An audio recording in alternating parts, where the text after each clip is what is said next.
에베소서의 2장과 3장은 교회란 무엇인가 하는 교회에 대한 이론적인 내용을 설명한 것입니다. 오늘 4장에는 그 교회의 구성원인 성도들이 어떻게 건강한 교회의 지체로 서로를 대하며 주님의 몸된 교회를 세워가야 할 것인가에 대한 실천 수칙, 생활 강령을 말씀한 것입니다. 이 내용은 마지막 장인 6장까지 이어집니다. 우리가 잘 아는 아내와 남편, 또 남편과 아내의 관계를 설명하면서 그리스도와 그리스도의 몸된 교회와의 관계를 교훈하신 내용이 바로 에베소서에 나옵니다. 부모와 자녀, 그리고 자녀와 부모, 또 종과 상전, 상전과 종, 이런 가족의 관계, 또 사회생활 중에 만나는 서로의 관계에 대한 교훈을 통해서 서로가 서로를 대하는 이 마음가짐, 그 태도가 얼마나 소중한가 하는 내용들을 말씀하고 있습니다. 오늘 읽은 말씀은 바울이 감옥에 갇혀 있는 동안에 쓴 편지 중에 하나입니다. 소위 옥중서신이라고 말합니다.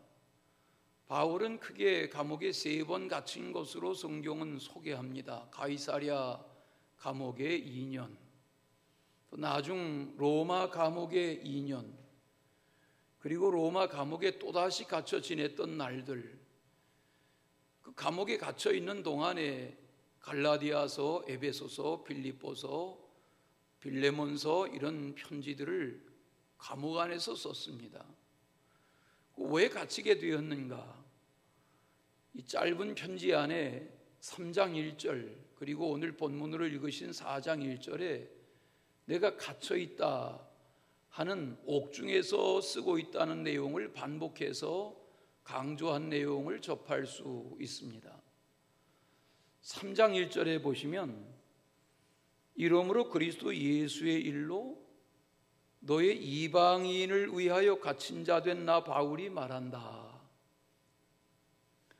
왜 감옥에 갇히게 되었는지에 대한 내용을 3장 1절에서 훨씬 자세하게 말합니다. 예수의 일 때문에 이방인에게 복음을 전하다가 갇혔다. 예수의 일이라는 것은 죽임당하신 예수, 부활하신 예수, 승천하신 예수, 그렇게 예수 믿는 이들을 핍박하고 박해하던 사울을 다메섹 도상에서 부르신 예수, 그 예수의 일, 예수의 영원히 죽음을 이기고 부활하여 승천하고 다시 오실 그 예수의 부활 복음을 이방에게 전하는 일로 내가 갇히게 됐다. 갇혀 있는 동안에 편지하는 것이다. 그런 내용입니다. 자, 그러면 예수 그리스도의 부활의 복음을 전하다가 갇힌 바울이 옥중에서 왜 이런 편지를 쓰고 있는가?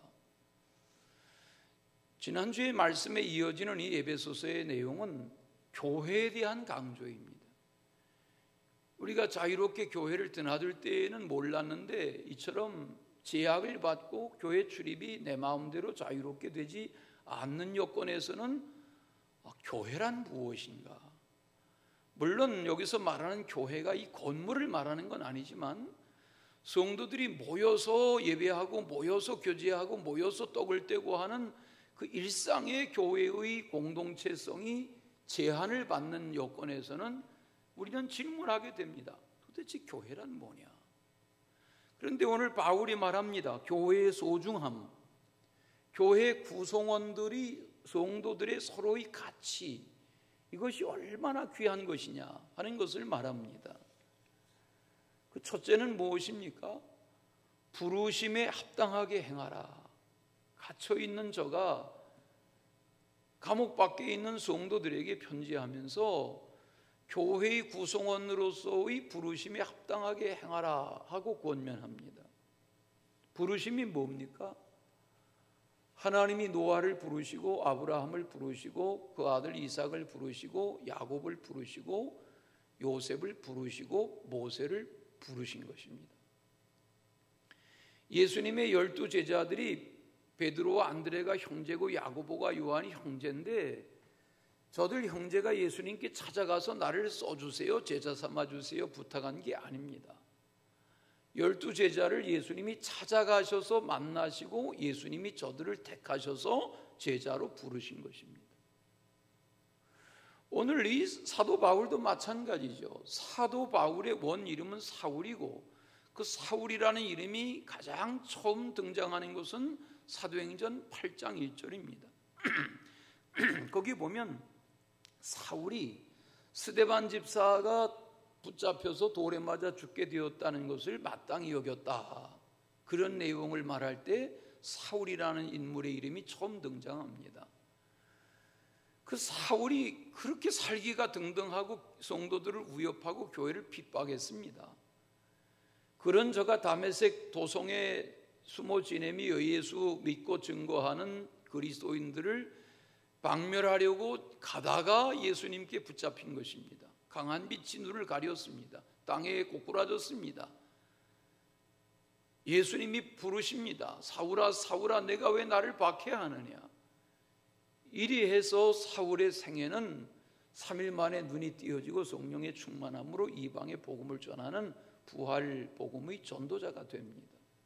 그러던 중에 갇혀 지내게 되었고, 갇혀 있는 동안에 이 편지를 쓰는 겁니다. 자, 여러분, 부르심이 뭡니까? 오늘 우리 각 사람도 마찬가지입니다. 어쩌다가 우리가 예수 믿게 된 것이 아니라 하나님은 우리 각 사람을 택하여 부르신 것입니다. 성도 되게 하신 것입니다. 또 우리 예수 사랑교회의 지체로 부르신 것도 마찬가지입니다. 내가 어떻게 하다가 예수 믿게 되었나? 내가 어떻게 하다가 예수 사랑교회 교인이 되었나? 이렇게 부르시면 안 됩니다. 왜냐하면 우리 각 사람의 배후에는 나를 향하신 주님의 부르심이 분명히 있기 때문에 그런 것입니다.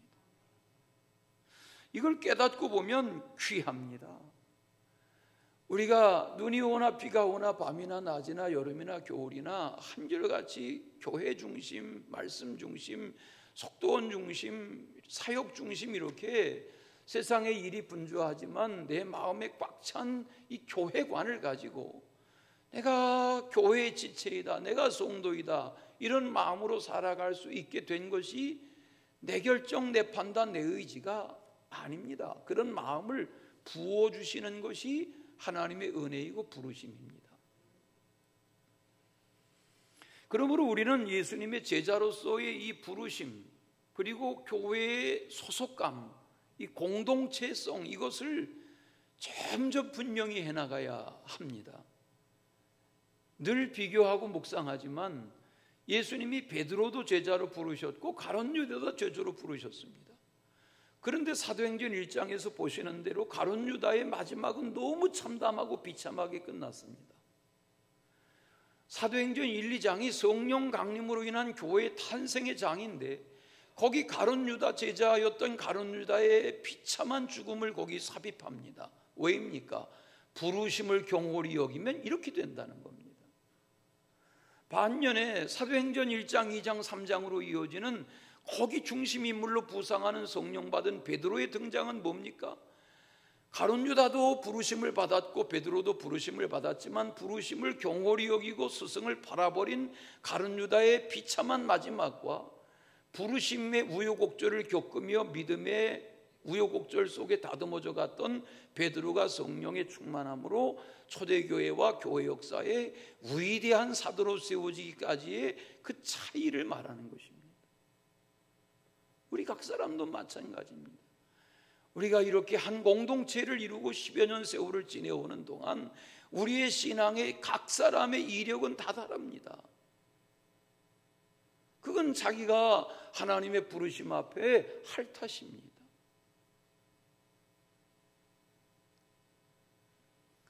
(1절) 말씀을 보십시다. 오늘 본문인 4장 1절에 너희가 부르심을 받은 일에 합당하게 행하여.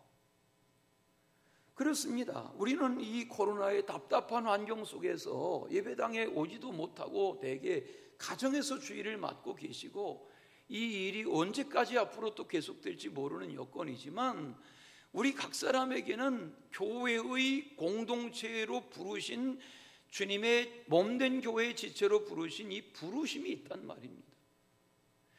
이 부르심 안에서 우리는 하나님 편도 아니고 세상에 속한 것도 아닌 회색지대의 박쥐처럼 살아서는 안 된다는 거죠. 오히려 이러한 때에 더 선명하고 분명하게 나와 가족들의 신앙을, 부르심을 분명하게 다듬어 다잡아 갈 기회가 이때입니다. 이것이 가룟 유다와 베드로의 차이가 우리에게 교훈하는 바가 아닙니까? 여러분 생각해 보십시오.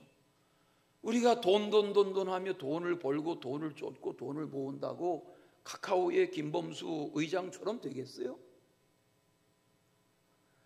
여러분, 이렇게 수많은 사람들이 내가 다음에 대통령 되겠다고 할 때에 나도 대통령 후보 나가겠다, 나갈 수 있죠. 그러나 여러분에게 국민들이 몇 표나 주겠어요? 내가 노래 배워서, 내가 춤 배워서 한 번 세계에 내가 이름 날려보겠다 한다고 여러분이 방탄소년단의 한 사람처럼 되겠어요?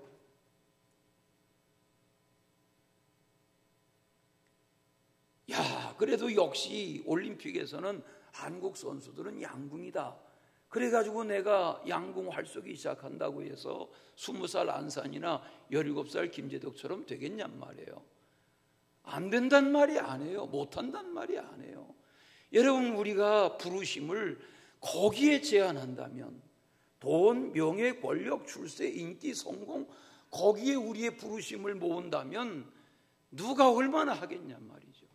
오늘 바울이 말하는 부르심은 그런 세상적인 기준이나 가치의 부르심을 말하는 게 아니라, 갇혀있는 바울이, 예수 복음 이방에 전하다가 갇혀있는 바울이, 우리는 예수 그리스도의 몸된 교회의 지체로의 부르심에 합당하게 행해야 된다, 이걸 강조하는 거예요.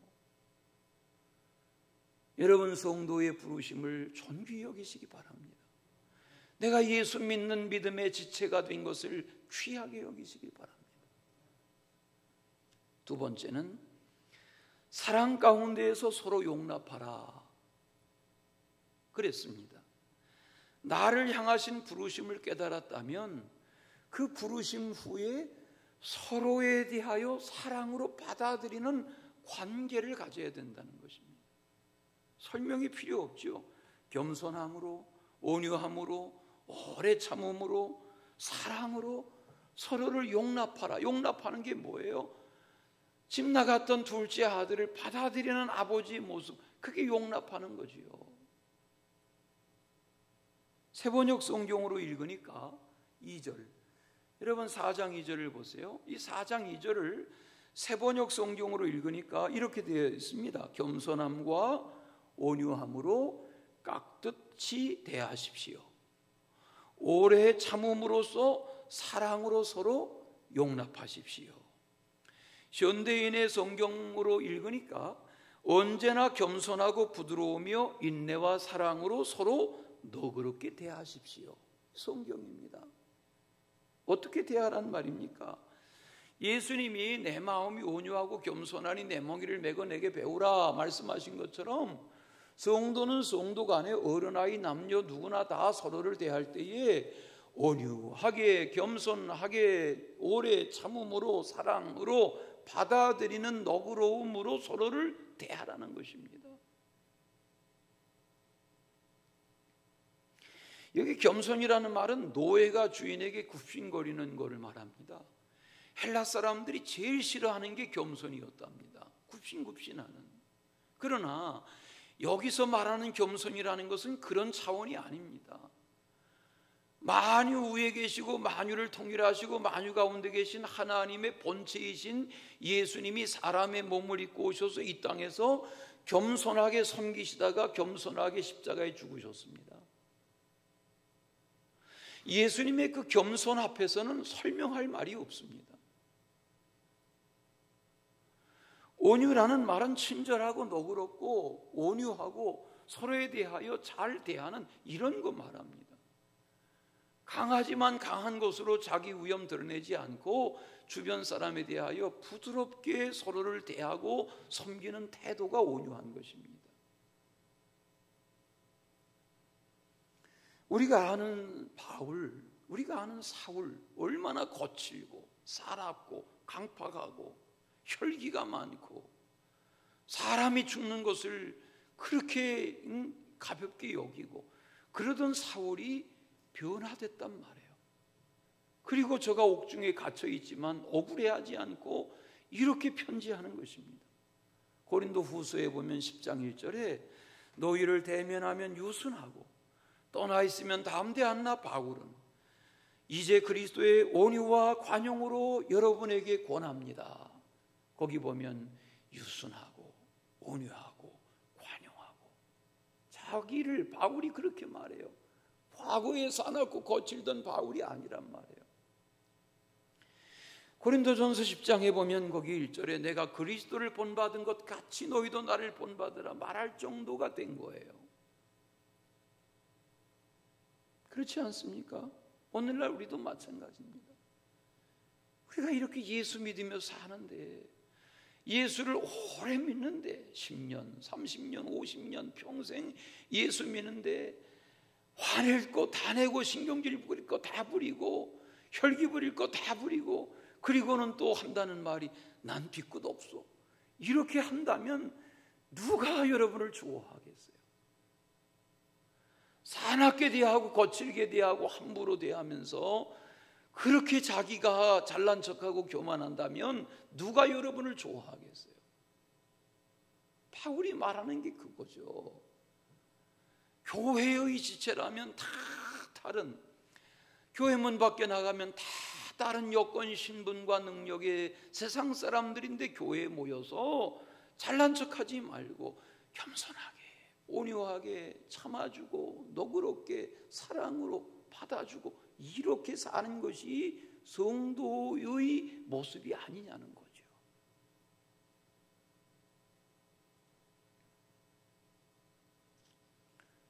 오래 참음이라는 말도 그런 것입니다. 누가 나에게 함부로 대하거나 나쁘게 대하거나 악하게 대하거나 거칠게 대하거나 나를 화나게 하거나 그럴 때 마음을 다스리고 상대방에 대하여 너그러운 마음으로 기다려주고 참아주는 태도. 저거 어리석어서 저러니 나중에 후회하겠지, 달라지겠지. 그런 넉넉한 마음, 이게 교회 안에 있을 때에 이것이 교회를 교회되게 하는 거다 하는 가르침이죠. 가정에도 마찬가지 아닙니까? 가족들 간에, 내배 간에, 고부 간에, 동서 간에, 형제지 간에, 자매 간에 서로 이런 마음으로 대한다면 가정이 화목하고 행복하지 않겠어요? 교회도 마찬가지죠.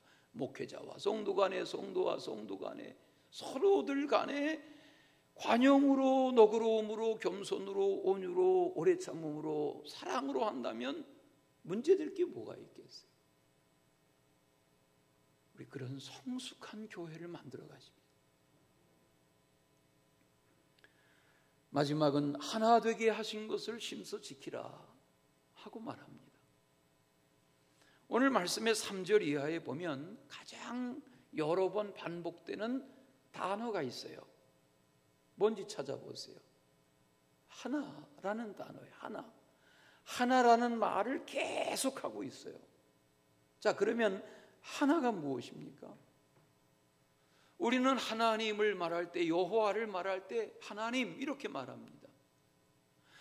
신명기 6장 4절에 보면 이스라엘에 들으라 우리 하나님 여호와는 오직 한 분이신 여호와시니 그랬어요. 유일신이란 말이에요. 하나님은 많은 신 중에 하나인 다신, 많은 신 중에 하나인 잡신이 아니라 하나님은 오직 한 분이신 여호와시다 하고 이걸 들으라, 알리라, 전하라고 누가? 하나님이 말씀하셨어요. 하나님은 한 분이시란 말이에요. 그 한 분이신 하나님이 오늘 이 한 사람 바울을 택하셔서 옥중에 갇혀 있는 여건에서이지만 복음을 전하게 하시는데 하나 되라고 말씀하는 거예요. 신앙생활은 무엇입니까? 하나 되는 것입니다. 오늘 말씀의 3절에 보시면 평안에 매는 줄로 성령이 하나 되게 하신 것을 힘써 지키라.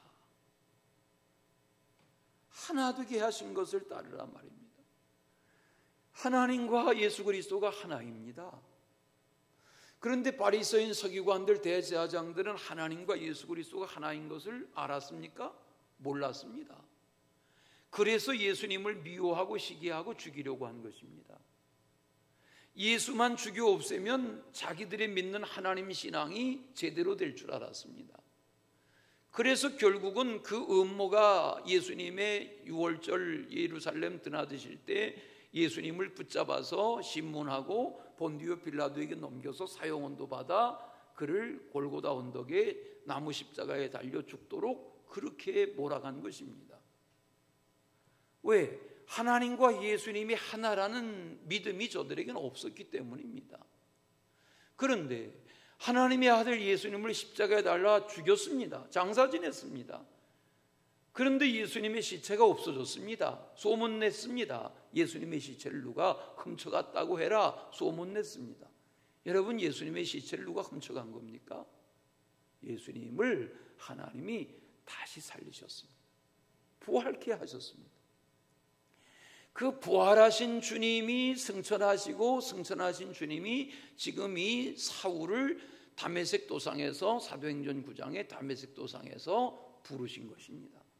부르셔서 교회의 중심에 세우시고 저를 옥중에 갇혀있는 동안에도 말씀의 사도로 쓰시는 것입니다. 뭘 교훈합니까? 하나됨을 지키라는 겁니다.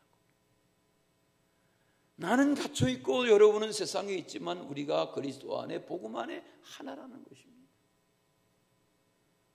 오늘과 같은 예배도 마찬가지입니다.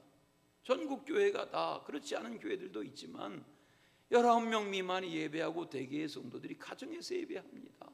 그러나 우리는 어디에 있든 하나입니다. 성령의 매는 줄로 평안으로 하나입니다. 이것의 강조가 오늘 말씀에 이어집니다. 성령의 이 역사는 저들의 회방으로 방해로 막을 길이 없었습니다. 그래서 들에 붙은 불길처럼 산에 붙은 불길처럼 번져가기 시작했습니다. 이 복음의 불이 예루살렘에서 시작해서 저처로 유다로 사마리아로 구라파로 북미주로 그리고 아시아로 이 조선 땅에도 복음이 불길처럼 번져왔습니다. 1906년 이미 115년 전에 우리 강화도 섬 마을에도 그 복음이 불길로 들어왔습니다. 우리 고조부 때부터의 이야기입니다. 그 섬 마을에서 나서 자란 섬 아이가 접니다. 여러분, 복음이 하나 되게 하시는 이 복음이 우리 속에 번져가는 것은 은혜로운 것입니다. 여러분의 가정에 자라는 아이들, 오늘 기도하신 것처럼 이 환경에서라도 어떻게 하면 여름 성경학교 할까? 이 유치부 아이들, 영아부 아이들, 이 초중 유초등부 아이들 이 여름 어떻게 해야 될까? 씨름하고 고민하고 저들에게 아름다운 여름 성경학교의 복음의 추억을 삼아주려는 그 마음가짐, 거기에서 유모의 심정이 교사의 마음이 불붙여지는 거 아닙니까?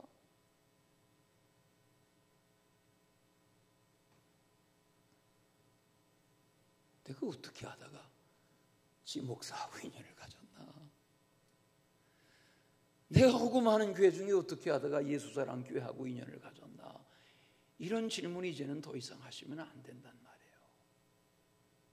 우리 속에 부르심이 분명하고 하나 되게 하심이 분명하다면 이제는 이 하나 되게 하시는 뿌리를 든든히 하고, 건물로 말하면 이 건물이 든든히 세워져 가는 일에 내가 건강한 성도의 지체로서의 부르심을 지켜가야지 의심 속의 세월을 보내서는 안 된단 말이죠. 오늘 말씀해 보시면 그래서 뭐가 하나요? 몸이 하나요. 뭐가 하나요? 성령이 하나요. 뭐가 하나요? 부르심의 한 소망, 부르심이 하나이고 소망이 하나요. 주님이 한 분이시요 믿음이 하나요. 우리가 다 다른 믿음이 아니라 우리의 믿는 믿음이 한 믿음이요. 우리가 받은 세례가 주님이 제정하신 그 한 물 세례요. 우리가 믿는 하나님이 한 하나님이시니라고 이렇게까지 자세하게 말씀하는 이유가 뭐냐 말이죠. 이게 우리의 신앙이니까. 7절을 보십시다. 우리 각 사람에게 그리스도의 선물의 분량대로 은혜를 주셨다 그랬어요. 선물로 주신 거라. 오늘 말씀에 선물이라는 표현이 2번이나 나와요. 선물로 주신 것이다. 여러분, 선물이라는 게 받을 때 좋아요, 드릴 때 좋아요? 안 해보셔서 모르세요. 선물이라는 게 받을 때 좋아요, 드릴 때 좋아요? 맞아요. 둘 다 좋은 거예요. 선물은 준비해서 이걸 누구에게 전하려고 할 때 카드를 쓰고, 그게 내용이 뭐든 누군가에게 내 마음을 전하고 싶어서 준비할 때 그 마음도 귀하고, 누군가에게서 마음이 전해지는 선물을 받을 때도 귀한 거예요. 그러니까 뇌물이 아닌 선물은 다 좋은 거예요. 다 귀한 거예요. 그런데 보세요. 7절. 우리 누구에게? 각 사람에게 그리스도의 선물의 분량대로 은혜를 주셨단 말이에요. 여러분, 이 여름이 은혜 받는 계절이 되시기 바라요. 내일 첫삼일 새벽 기도에도 나오시기를 바라요. 물론 나오는 수를 제한할 수밖에 없어요. 저와 이범진 전사 빼면 17명 밖에는 못 나오세요. 1부, 2부 할 거예요. 그러나 여러분, 마음으로 나오시란 말이에요. 마음으로.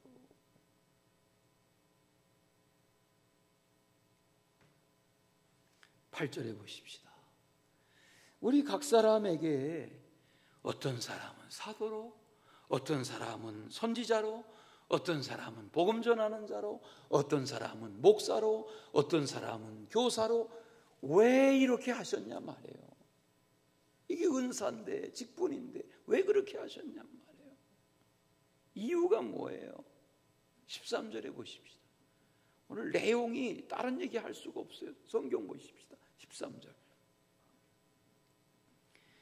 하나가 되게 하시는 목적이 있단 말이에요. 13절. 각기 다른 직분을 주신 목적은 성도를 뭐하게 하려고? 온전하게 하려고, 서로 봉사회를 하게 하려고, 그렇게 해서 그리스도의 몸인 교회를 든든히 세워가게 하려고 각양다른 직분을 주신 거란 말이에요. 그렇지 않습니까? 여러분, 다 피아노 전공하면 누가 키보드는 치겠어요? 다 키보드 치겠다 하면 누가 성가대는 하겠어요?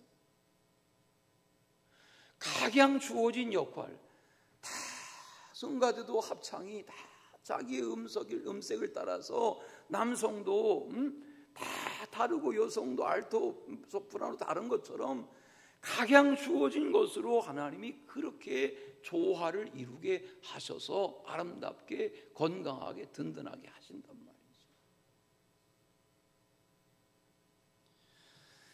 성도인 우리는 이제 다 하나님의 아들을 믿는 것, 아는 일에 하나가 되어야 된단 말이에요. 그럼 밑줄 쳐보세요. 뭐가 하나가 되어야 된다고요? 앞에 설명하신 성령이 하나요, 믿음이 하나요, 주가 하나요, 세례가 하나, 이거는 서론이고, 뭐가 하나 되어야 하냐는 강조는 하나님의 아들을 믿는 것과 아는 일에 하나가 되어야 된다, 이 강조인 거예요. 다른 복음이 없는 거예요. 다른 복음이라는 것은 이단인 거예요. 그리함으로 온전한 믿음의 사람을 이루어야 하고, 그리함으로 장성한 분량이 충만한 데까지 나가야 된다. 무슨 말이에요? 이제는 더 이상 어린아이가 아니란 말이에요. 우리 예배당 짓고 짓자마자 태어난 1호 아기가 덕기예요. 덕기하고 예배당 이 건축한 이후의 나이가 같아요. 그때는 덕기가 핏덩어리로 태어났지만 이제는 덕기가 아마 모르긴 몰라도 엄마랑 대화가 될 거요? 엄마한테 오히려 충고할 거요? 요즘 도끼 정도 나이면은요, 세상 만사가 그 손바닥 안에 다 있습니다. 핸드폰 안에. 모르는 게 없습니다. 어린아이가 아니란 말이에요. 쬐끄만 게 까불어 이렇게 하면 안 된단 말이에요. 왜? 애들이 아직 어리지만 그 사고는요, 과거에 무슨, 여러분 300년 전, 400년 전으로 거슬러 올라가면 프랑스 박물관에 있는 도서관에 있는 책 다 합쳐도 여러분 손바닥에서 검색하는 것으로 하면 10,000분의 1도 안 된단 말이에요.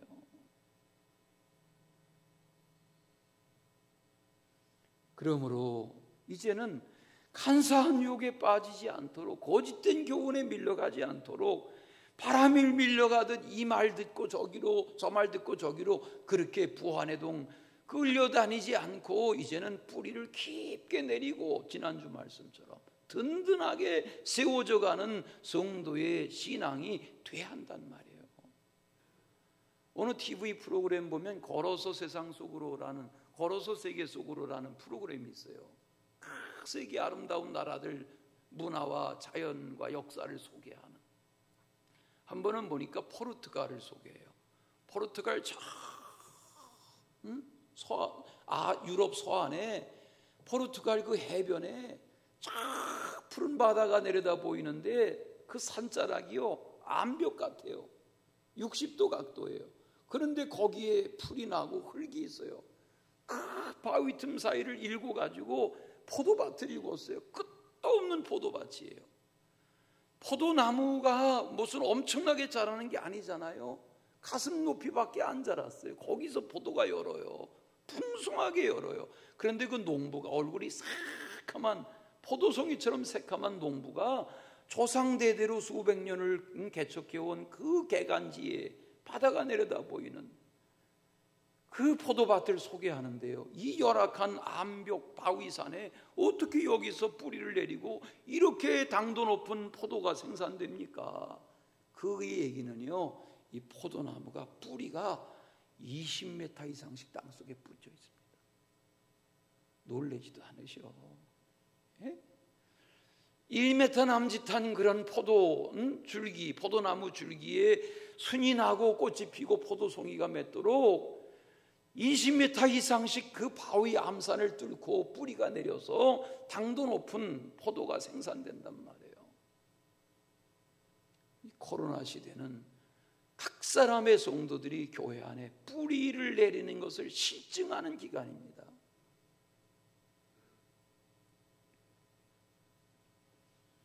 답답해하지만 마시고 오늘 말씀대로 평안에 매는 줄로 성령이 하나 되게 하신 것을 힘써 지키라.